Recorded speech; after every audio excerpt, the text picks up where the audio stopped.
Hello my dear student. Science class में आप सभी का स्वागत है।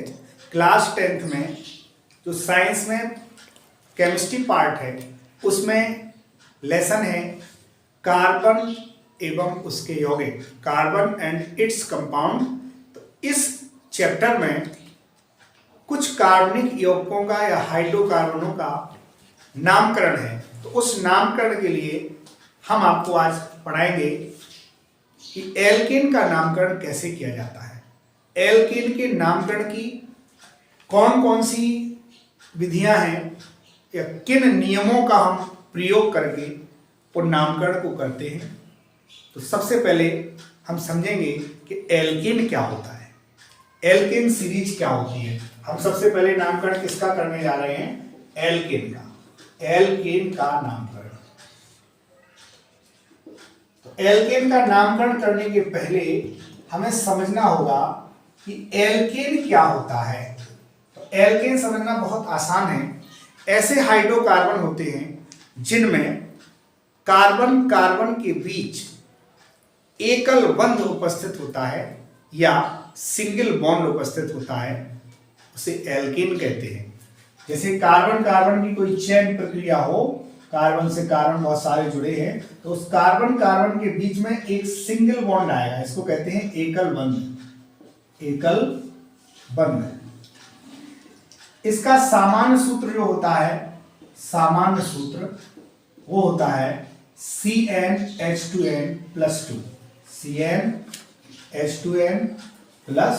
इस सूत्र के द्वारा हम किसी भी हाइड्रोकार्बन की श्रृंखला की ये पहचान कर सकते हैं कि ये एल्केन श्रेणी का सदस्य है या नहीं है। तो ये सामान्य सूत्र है। अब इसका नामकरण करने के लिए क्या किया जाता है, एक फॉर्मूला इसके लिए होता है सबसे पहले कि मूलाक्षर, मूलाक्षर या मूल शब्द उसको बोलते हैं। मूलाक्षर या मूल शब्द में प्राथमिक अनुलग्न नाम, प्राथमिक अनुलग्न एन जोड़ देते हैं। क्या जोड़ देते हैं, एन जोड़ देते हैं, एन जोड़ देते हैं। ये इसका मूलाक्षर में प्राथमिक अनुलग्न एन जोड़ करके इसका IUPAC नाम हम बना सकते हैं।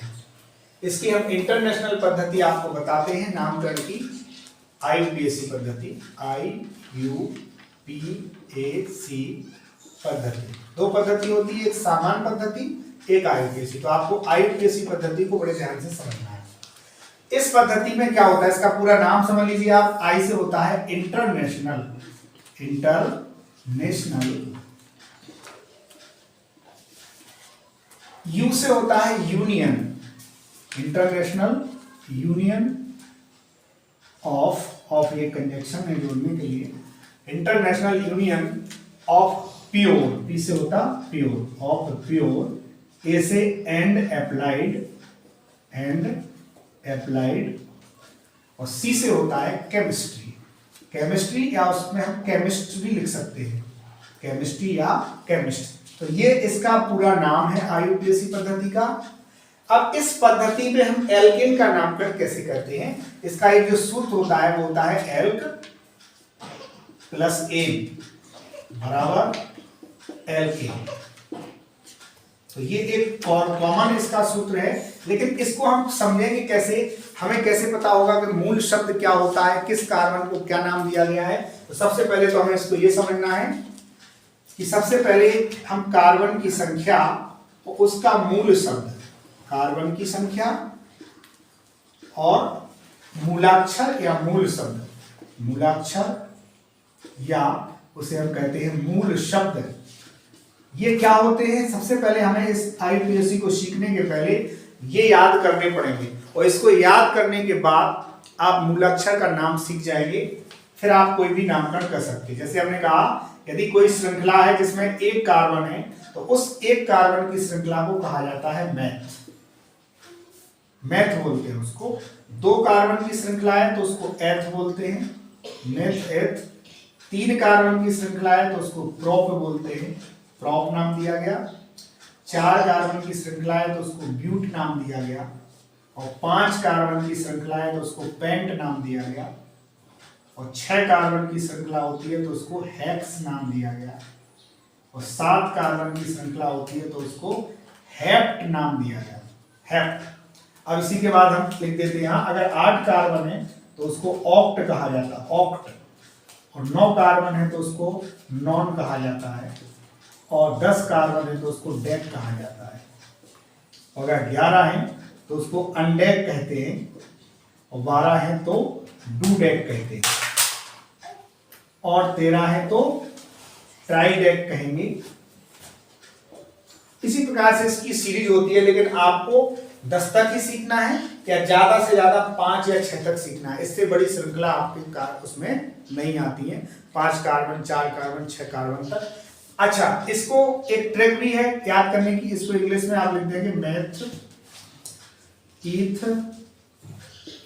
Meth eth prop but, meth eth prop but pent hex hept oct non dec undec dodec. इसमें आप एक तरीका है, आप 10 तक गिनती याद करने के लिए आपको क्या याद करना है, MEP, तो मैप, बल्कि मैप की स्पेलिंग अलग होती है, लेकिन यहां आपको एक टेक्निक के द्वारा इस सीरीज का क्रम याद करना है, वो सीखना है कैसे करेंगे। तो इस 3 को आप मैप याद कर लें, मैथ एथ प्रॉप, ये मैप हो गया। इसके बाद ब्यूट से आप याद करेंगे BPH, इसको BPH को याद कर लेंगे, तो ये हो गया मैप BPH, माने ब्यूटेन, पेंटेन और हेक्सेन। अच्छा, अब इसको करेंगे तो इसका हो गया H, इसका हो गया O, इसका हो गया N और इसका हो गया D। तो ये कौन सा बन गया, HOND, ये बन गया HOND, तो ये हो गया हॉन्ड। तो मैप BPH हॉन्ड के द्वारा आप पूरी मूलाक्षर की सीरीज जो है, नाम है उनके कार्बनों के संख्या के आधार पर, वो याद कर सकते हैं। Meth eth prop but pent hex hept oct non dec, तो ये सीरीज आपको सीखना है, और ये सीरीज सीखने के बाद फिर आपको इसके आगे समझना है कि एल्केन श्रेणी के नामकरण की क्या पद्धति है, क्या नियम है, उसको हम कैसे बनाएंगे।